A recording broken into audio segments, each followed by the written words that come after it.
This evening, we analyse the 2021 budget, the biggest allocation in Malaysia's history.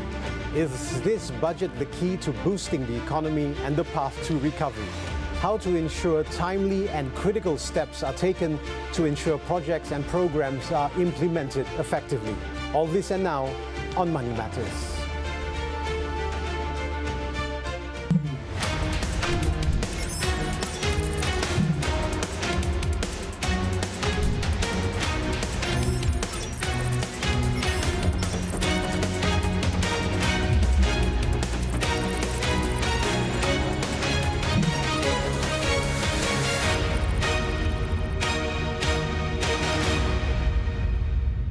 Welcome to Money Matters with me, Zahir Kelvin Ong Abdullah. On today's episode, we analyse the 2021 budget to find out how is the budget timely to boost the economy. With me now is the National Budget Director from the Finance Ministry, Johan Mahmood Merican. Welcome to Money Matters, Johan. Well, thank you for having me, Kelvin. Thank you. It's a pleasure to have you here. Now, looking at the implementation and the execution aspects of the just passed 2021 budget, how important is it that the government invests in development expenditure to stimulate new growth as allocated in budget 2021, given that the government needs to continue to provide leadership in the economy as basically the private sector is looking towards the government for that? Well, thank you for that question, Kelvin. And I think it's very pertinent that you asked this question because even earlier during the budget debates that just went through Parliament, there were some who did ask, they noticed that there was a significant increase in development expenditure.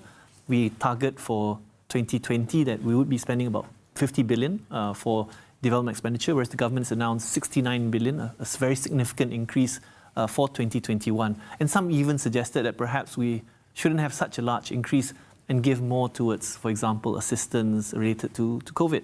I think this is where, as you quite rightly alluded to, I think there's such an importance for the government to really provide leadership with respect to the economic recovery.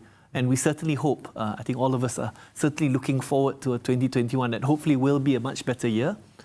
As you probably know, when the budget was first announced by our minister, at that time, even as recently as early November, we had initially forecast that we would have a contraction of our economy of minus 4.5% for 2020.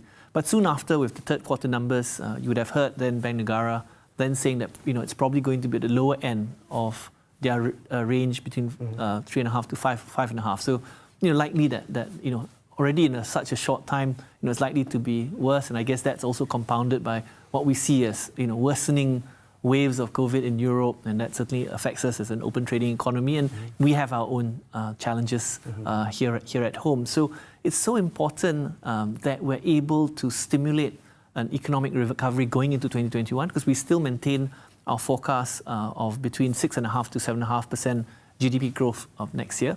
And so the development expenditure plays a key part in driving that economic activity. There's a special focus towards small-scale projects, for example. There's 3.5 billion that's for small-scale projects. These are sort of maintenance works we do even in the rural areas, combined with, for example, large infrastructure projects. The government has announced its commitment to continue with the ECRL.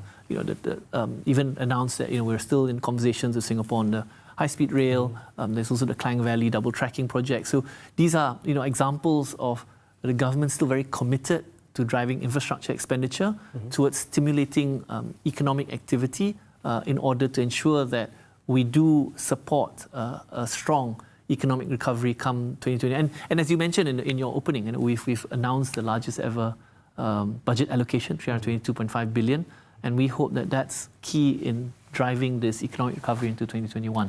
So what you said is, of course, the biggest allocation ever in the history of Malaysia, but for you yourself, how many budgets have you done? And would you say that this year would be the most challenging one for you? Oh, certainly. I had a stint in the Ministry of Finance between 2004 and 2009, so that was 5 budgets. And in my current role as a budget director, this is my third budget consecutively. But I speak on behalf of my colleagues and the whole team at Ministry of Finance. I think this year is quite exceptional. I think it's the first for many reasons, and I think it's probably well, we hope a once-in-a-lifetime event. I think what's, COVID has really completely changed the perspectives.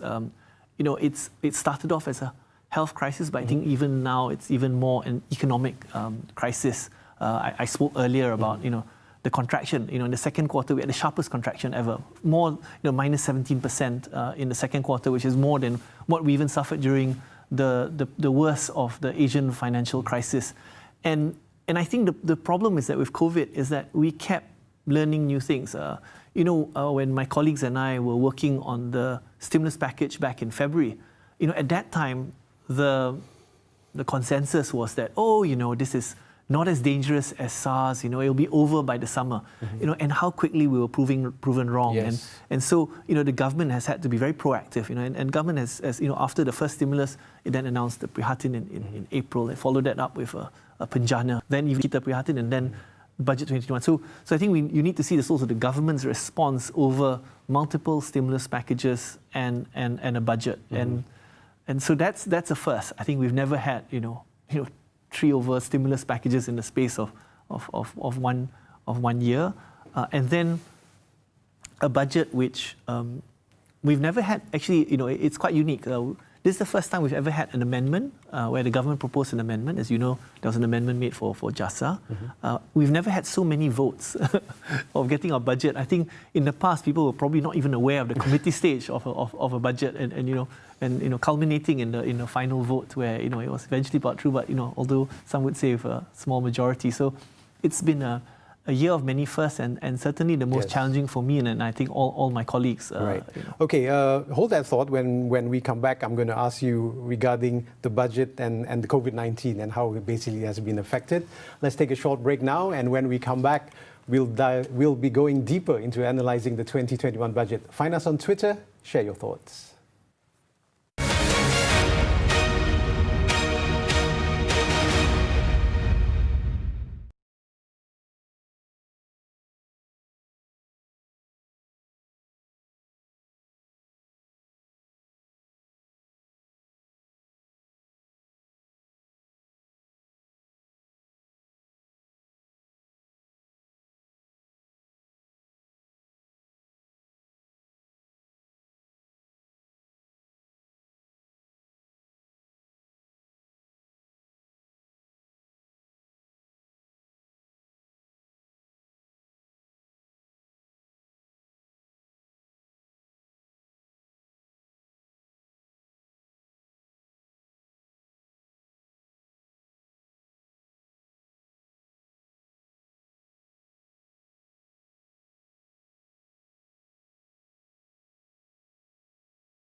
Welcome back to Money Matters. If you are just joining us, we're speaking to the National Budget Director from the Finance Ministry, Johan Mahmood Merican.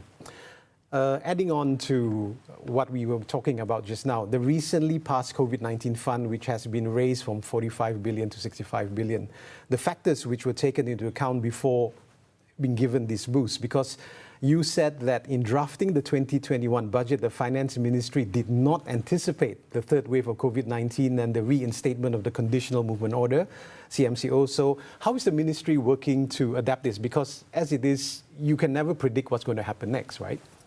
No, I think what you've seen is that the government has been very proactive in its approach in responding to this crisis. You just didn't announce one stimulus package and then just didn't do anything.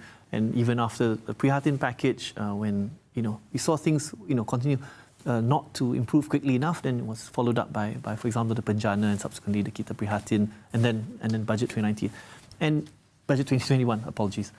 And when the RUU COVID bill was originally tabled in August, we had first tabled 45 billion. And even at that time, that's already as large as we would have expected. It covered many of the measures which are quite synonymous with 2020. The wage subsidy obviously is a key one, where in total, including the enhancements announced in Budget 2020, it's a wage subsidy over 16 billion an allocation. And of course, there were other famous ones, obviously Bantuan Prihatin. And the Bantuan Prihatin is on top of the BSH, which had Bantuan Sara Hidup, which had already had a 5 billion allocation. We first topped it up with 11 billion under Prihatin, and we have another 7 billion announced to Prihatin. So that alone is 18 billion. I mean, just put it in perspective, you take just the wage subsidy and the Bantuan Prihatin together, that's more than the entire budget of the Ministry of Health. So it's a major allocation, and we thought that would be sufficient initially. But even at that time, when there were calls to increase, our Minister of Finance then had given the commitment, if we did need extra, we would come back to Parliament, and that's exactly what our minister has done. Yeah, but interesting that you said that, because a few days ago, Minister in the Prime Minister's Department, Dato Sri Mustafa Mohamad, has said that the government may need to inject additional funds should a fourth wave of COVID-19 occur. So is this being prepared already? So there's an element where, we also need to also show fiscal responsibility. Right. And you'd see that whilst on one hand, the government, has been brave in saying that, okay, we may have originally budgeted for a deficit of 3.2% for 2020, and with the advent of COVID-19, we then said, okay, the government then made the call, we allowed the deficit to go up to 6%, a combination of reflecting our shortfall in revenue, but also a much larger expenditure in order to overcome some of the challenges. So that's 6% deficit. We have projected, based on next year being a recovery year, we have basically projected that there's a moderation to 5.4%, but still at a relatively high level, given the need, as we spoke earlier, to provide leadership to the economy. But of course, that is still premised on what we knew then when we were preparing the budget. If and when, if the situation arises or requires, I think the government will have no hesitation in ensuring that we want to make sure that the economy recovers strongly, and we help safeguard, I think, the well-being of people. I think, as you notice in the budget, strong emphasis was on jobs, because we recognize that we've never had such high levels of unemployment. It peaked at 5.3%, and it's now around 4.7% based on the latest. This is still higher than anything we've seen since the 80s, actually. So that's something where we need to ensure that the government does whatever necessary to ensure that people's livelihoods are protected. Yes, but many analysts have also said because of this, it would have an adverse effect on our fiscal deficit. Yes, and we've shown that. We've shown our willingness to go up to 6% in 2020, and willingness to maintain it at a relatively high level of 5.4% in 2021, despite some calling for a much faster consolidation. So I think the government showed that it's really committed to the people, committed to ensuring that there is some support provided to the people, and also to ensure that businesses, having said that, what we've seen is that from, I guess, earlier where it was a complete lockdown, now it's at least CMCO, and then it was only for the Klang Valley. As the economy is allowed to gradually open up, hence any assistance we continue will need to be on an increasingly targeted basis. So that's why you see this transition. Even wage subsidy is then targeted more towards tourism, which obviously has still not yet opened up for foreign tourists. So there is that gradual approach. But if there are any which are still very badly affected, then certainly government will be closely monitoring the developments of the economy and seeing what it needs to do to assist. Okay, we've just got to go for our final commercial break. We'll take a short breather. In the meantime, follow us on Twitter and let us know your thoughts on the discussion.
Welcome back to Money Matters with me, Zahir Kelvinong Abdullah, and we're with Johan Mahmood Merican, the Director of the National Budget Office. Now, the recent Fitch's ratings downgrade of Malaysia, what is the impact like on the funding of Budget 2021, if any? But looking at it, we have been dropped from BBB plus to A minus to A minus. BBB plus. Yeah. So, do you think other rating agencies will follow suit as well? I don't want to comment about what may happen, but certainly when the downgrade from Fitch from A minus to BBB plus, whilst disappointing, was not necessarily unexpected. They have, downgraded over 100 countries in terms of ratings. I think this is where I think the government has been quite brave. I think it knew quite clearly when it chose that for this year to have a deficit as high as 6%, and next year not moderating more sharply. We maintain a relatively high deficit at 5.4%, and that was a very high risk that it would invite a potential downgrade. But I think it's, I spoke about a budget of many firsts, and one thing about Budget 2021, we I think had an unprecedented amount of engagements. YB Minister himself went down to every single state of the country, engaging both industry, state governments, and civil society. And I think overwhelmingly, both industry and the people really sought the government's assistance in this really time for need. And I think we wouldn't want to have been in the other situation where we did not get a Fitch downgrade, but we sharply reduced our expenditure and left many people unsupported. So I think in that respect, the government has been responsive to the various needs. In fact, you'd find that many of the budget announcements were actually based on feedback and proposals that were received. And even, I think, I spoke of a budget of many firsts. Another one that's happened, I think, for the first time is that we had various proposals that were made during the debate, which were then adopted by the government, whether it was adjusting the JASA, allocation, enhancing the EPF account 1 withdrawal, tweaking some of the additional assistance, whether it was to government frontliners, giving assistance for agricultural support. It's really been a government that's been responding to feedback and requests, because I think ultimately the priority now really has to be both the people and the economy. And so, if then this unfortunately results in a downgrade, then this is something unfortunately we have to accept. But in terms of funding the deficit, we still have, the country is blessed. We still have ample domestic liquidity to finance our deficit. So whilst we still listen to people, we still play a balancing act. We still have consolidated the deficit, and we still have managed it within what we feel is reasonable and to promote growth. Because I think at the end of the day, when we are trying to safeguard the livelihoods and also the economy, we need to ensure that we grow out of this current crisis, and that has been the priority. Right. It's interesting that you said that, of course, you were disappointed with the downgrade, but the finance minister has also said that the rating does not give due justice and credit to our crisis response efforts and strong economic fundamentals. Yes. No, I think it's exactly, I think you're right. So when we say that we're disappointed, you're right, because I think we have, acted responsibly. We've not then said, for example, continue to even higher deficit next year. We have reduced the deficit.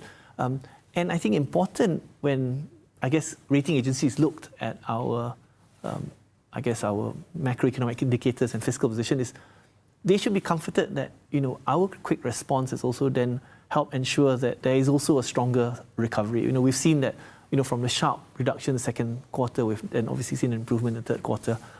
We've seen also at least a moderation in unemployment rate.